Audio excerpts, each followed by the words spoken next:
जीवनामध्ये प्रत्येकाला कर्माचे फळ हे भोगावंच लागतं।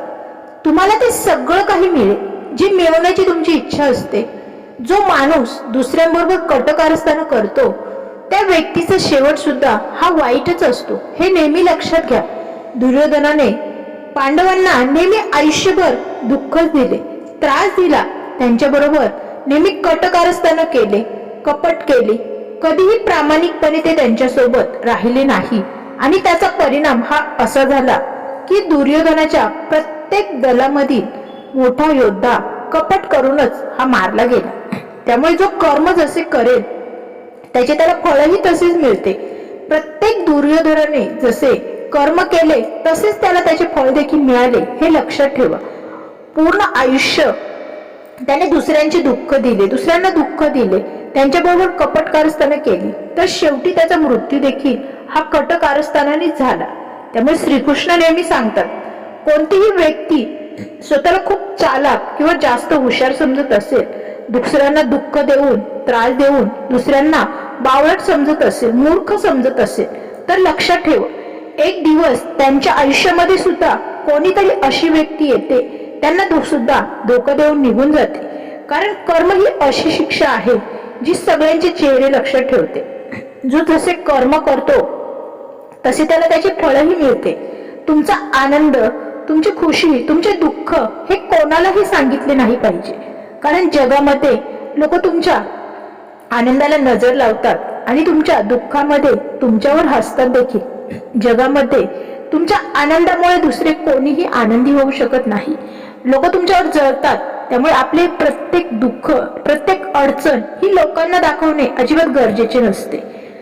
लोक तर यासाठीच बसलेले असतात की दुःखी माणसाला आणखी दुःखी करण्यासाठी, त्याच्या जखमेवर मीठ चोळण्यासाठी, आणि सुखी माणसाला मात्र त्रास देण्यासाठी। तुमच्या मनाची मनस्थिती, परिस्थिती तुमच्यापर्यंतच ठेवा।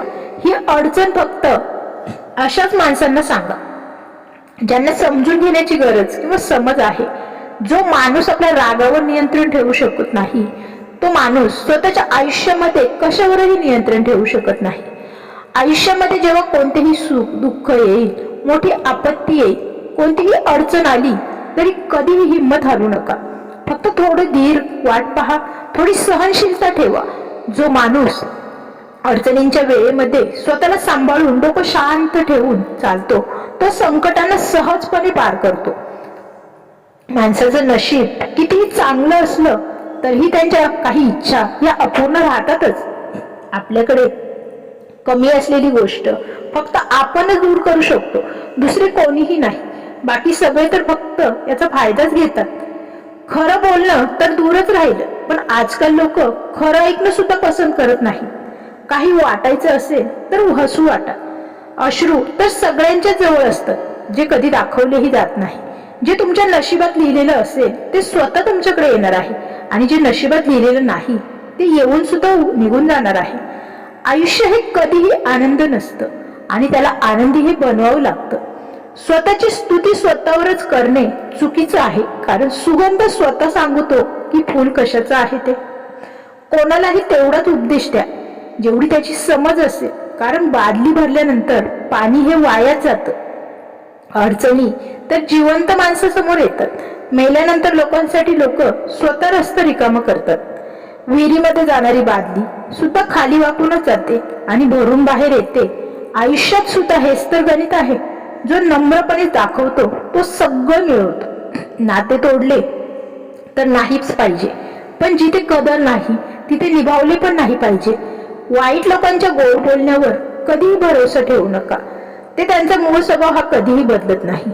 ज्याप्रमाणे सिंह हिंसा करणे कधीही सोडत नाही, त्याचप्रमाणे नातीही तिची यशस्वीच होतात जी कोणाकडून निभावली जातात। कारण एका बाजूने भाजून तर चपाती सुद्धा बनत नाही। जोपर्यंत माणूस मरत नाही तोपर्यंत दुसऱ्या लोकांना त्याचे ते चांगले गुण दिसत नाहीत, तोपर्यंत लोक तुम्हाला महत्त्व देतील जोपर्यंत त्यांचं तुमच्याकडे काम आहे।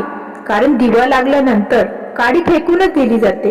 त्यामुळे जीवनामध्ये प्रत्येकाचं कर्म हे प्रत्येकाला भोगावंच लागतं। व्हिडिओ जर आवडला असेल तर व्हिडिओला लाईक करा, चॅनलला नवीन असाल तर थॉट्स या चॅनलला सबस्क्राईब करा। भेटूया पुन्हा नवीन विचारांसोबत, नवीन व्हिडिओ सोबत लवकरच. तोपर्यंत धन्यवाद.